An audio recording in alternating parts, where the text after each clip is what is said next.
the Zango Kataf riot. I was a young boy, very, very young then. And people were killed in scores. If you are not an Afsa person practicing Muslim in Islam, they were killed. Especially if you are from the southern part of Kaduna, the tribes from the southern part of Kaduna, they were massacred. It was called the Zango Kataf riot. And if the next thing they do is to burn churches, kill Christians, and then if they are done with that, then they focus on businesses that is for Igbo people, Igbo-owned businesses, and they destroyed it. I grew up knowing that Christians are an endangered species in Nigeria. In the year 2000, when the Sharia riots, how many of you have heard of the Sharia riot? Hundreds of thousands of people were killed in Kaduna. I can remember vividly that we had to defend our house from people. They brought some Fulani boys and they faced our house. They were shooting arrows. They were stoning our zinc. They spot our zinc shooting arrows. Even though I was a Muslim then. Even though my father was a Muslim then. But because majority of the people in our compound were Christians, so they were willing to destroy every one of us because we're living with Christians. I can remember a particular church in Mando, for those that know Mando, in Kaduna, called Chapel of Redemption. That church was destroyed. And so from that time, anytime there's a little hanky-panky in Nigeria, the first target is churches and Christians. And this has prevailed for a long time. That even if there's a problem with in another country, the Muslim and the Hausas in Nigeria will rise up and begin to kill Christians. How many of you remember the Miss World crisis in 2002, 2001, 2002? That somebody drew a picture of Muhammad or something in France, long away in France, and they began to fight in Nigeria. Are you following me? Christians are endangered species. Now let me give you, and that's how it has continued. Scores have been killed, and they focus on regions where there is a mixture of both Christianity and Islam. If you look at states like Kaduna, state like Plateau State, state like Nasarawa, state like Taraba, state like Benue, state like Bauchi, state like Gombe, state like Borno. These are places where they focus on because they intend to eliminate every living Christian in that place. Anybody that debunks it is a total lie because I have grown and lived in the north. I've spent 80 to 80% of my life in the north, so I understand this thing. Several times, I cannot forget the Sharia riot. We were running for our lives. Even though we're Muslims, but we're still running because as far as you are not of that ethnic group, practicing what they practice, you are a victim. You can be burnt alive. Many of us saw human beings that were burnt alive, like roasted like yam. And it has been going on for a long time. The genocide against the Christian faith. Are you with me? Many years ago, in Kano State, a man was beheaded. And anything they talk about, he said blasphemy. And guess who was the person that led it? The man called Sanusi Lamido Sanusi was the one that led him on. And they beheaded him. They killed the Igbo man. They killed him and they put his head on the stake and they were using it to parade the city. You will understand of a woman also that is an evangelist. An evangelist Eunice that was preaching about 2016 or 18 in Abuja. And they killed her. We cannot talk about a young girl called Deborah Samuel that was killed. I schooled in Jos, and for years, the people of Plateau have been massacred. Riot breaking out every single time. The one that the moment anything happens, the next people that are victims are Christians. And it is unfortunate that all these years, the government have not been able to do anything about it. But the agenda is deep. Are you with me this morning? Why am I saying? Because I don't want us to be an ignorant people. If we are ignorant people, they will control the narrative. And these days, let me tell you this truth. God will not come and fight for you. Remove that thing from your mind. If Christians don't rise up, pray from now till tomorrow. God is not coming to fight for you.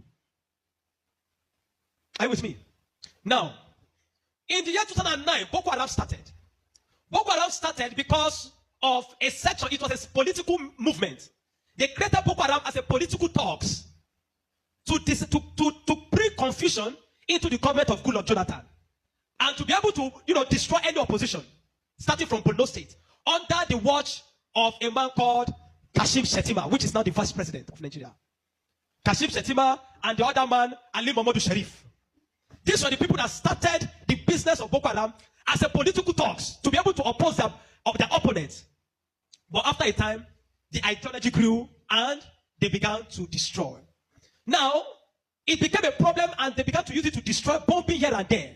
In 2009, 2010. As of 2010, a man led a meeting in Jos. Are you with me?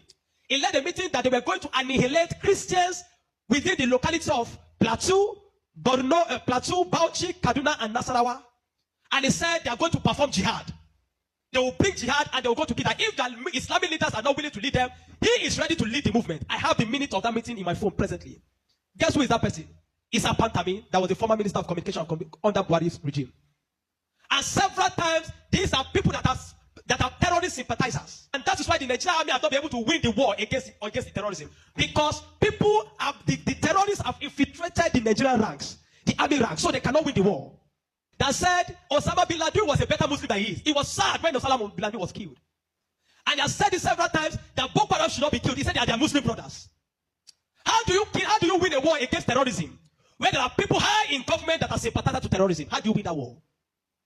Now, there are 4 categories of insecurity or people that are causing insecurity. Number 1, you have Boko Haram. Number 2, you have bandits.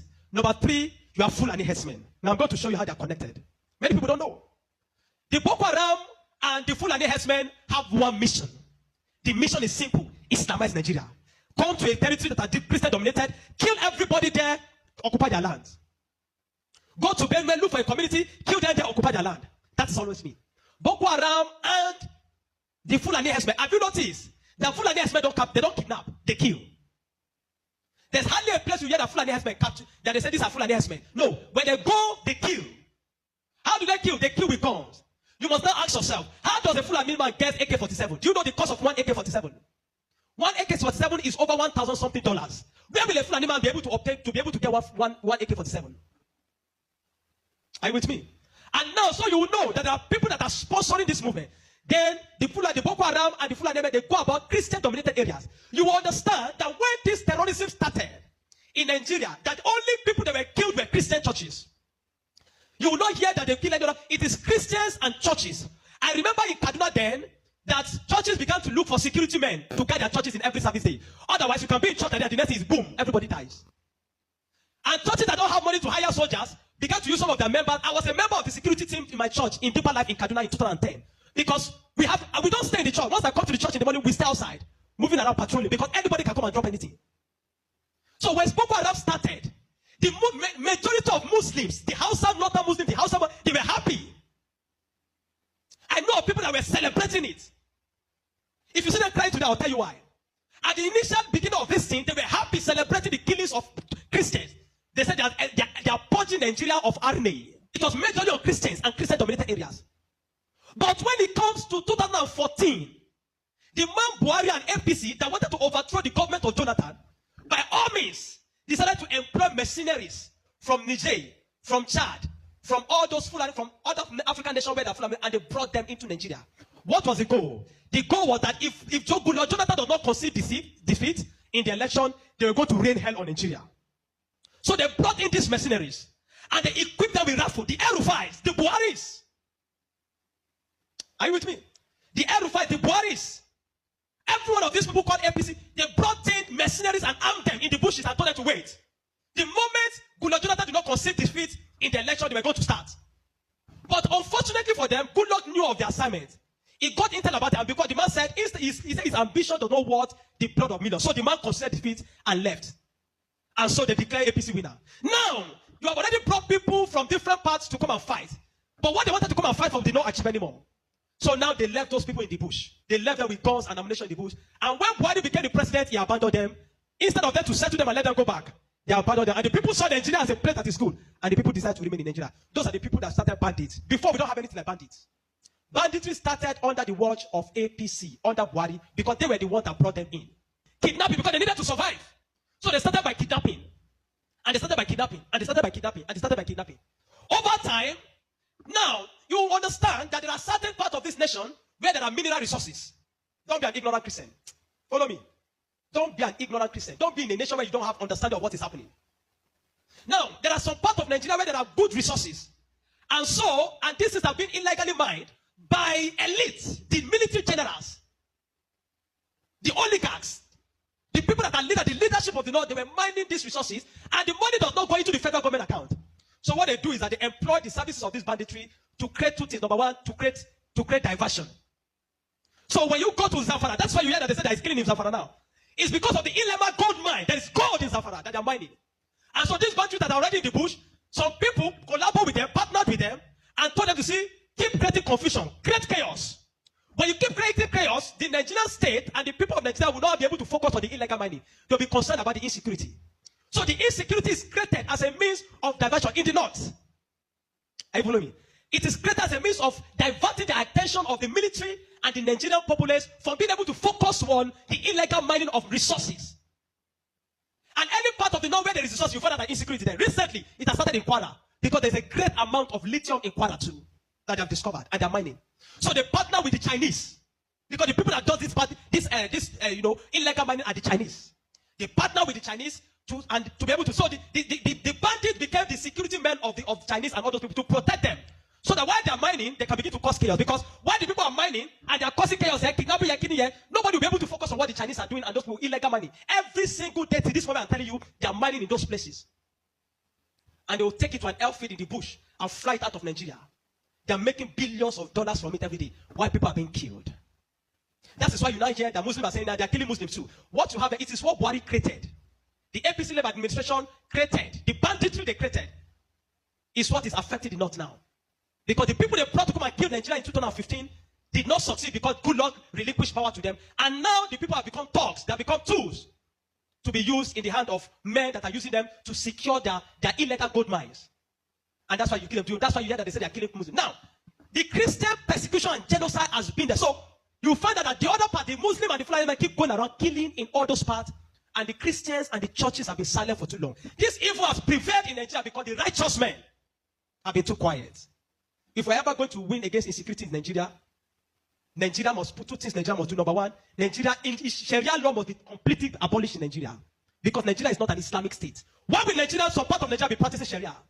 The law guiding them in constitutional law that believe that if somebody deserves to die because he speaks against his God.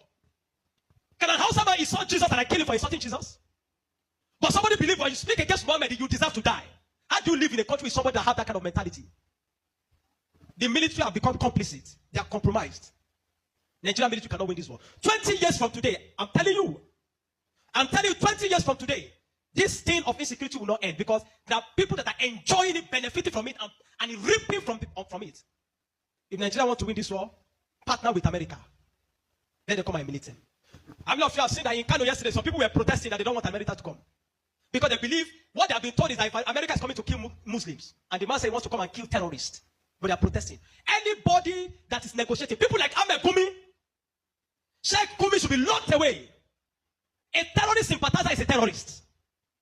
A man that believes that you are not supposed to kill a terrorist is himself a terrorist. A man that believes that we should go and negotiate. How do you go and negotiate with terrorists? Because you see, terrorists are not just criminals. They are working with a wrong ideology. A man that believes that killing he has nothing to lose. How do you negotiate with a man that believes that killing himself is going to meet their God in heaven to collect 72 virgins? How do you negotiate with such a person? A man like Sheikh Gumi should be locked away.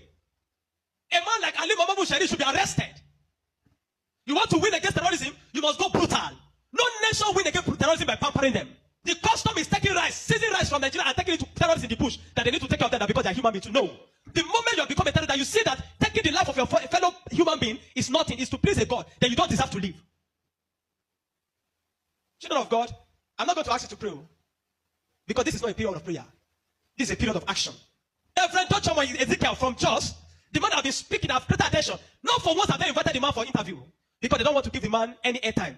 But you see, any little thing they will call Gumi and give him microphone. Gumi, they are inviting Gumi up and down. The media is complicit. The Nigerian military is complicit. You can't win war with this Nigerian army, not because they don't have the capacity, but because they are compromised. Buhari created banditry. The people like Gumi and the rest of them, they are the people that facilitated the idea of Boko Haram. And today, some of them are your leaders in government. Some of them, most of them are moving free. Not one have been arrested. Kabiru Sokoto that bombed Nyanyan in 2011. When they rearrested him, guess where they caught him? In the house of Shetima in Abuja. What is he doing in the house of Shetima if Shetima doesn't know him? But today, Shetima is your vice president. How do you win a war where terrorists are ruling you? Where terrorist sympathizers are moving around? This is not a period to say we are praying. No! This is a period of wisdom. This is a period of action. Churches in the south have no idea. They sit in their cozy churches with AC blowing them. They don't know what it means to be in the north. They don't know what it means to be running for your life. That every Sunday in the church there in Kaduna, when they say let us pray, everyone is praying with one eye open. Because you don't know, bomb might go up at any time in the church. The Nigerian church must rise up. There's an agenda. And if you read the minutes of that meeting in 2010 led by Isa Patami, you will not believe it. I have a recording of his messages. Where's our plea? Where he said, why would they be killing their people? He said, why would they be killing his Muslim brothers, referring to Boko Haram as their Muslim brothers? How do you win with such a people in government? And that guy was a minister under Buhari for 8 years. Do you know why I'm telling you this morning? You are in Nigeria. If you are not aware of what is happening around you, in a short time, one day your calamity will just come. You will not know how. Are you with me? The banditry that is destroying them in the north was created by the people Buhari brought for mercenaries to destroy Nigeria in 2015 in case he did not win. Unfortunately, he won, and those people were left without fight. And they began to use the weapons that have been provided for. These guys have sophisticated their weapon. They move logistics, move money in dollars. Where do you think they're getting it from? You think it's from the sale of cow? No. The Bible says, watch and pray. We have been praying. This is the time to do what? To watch.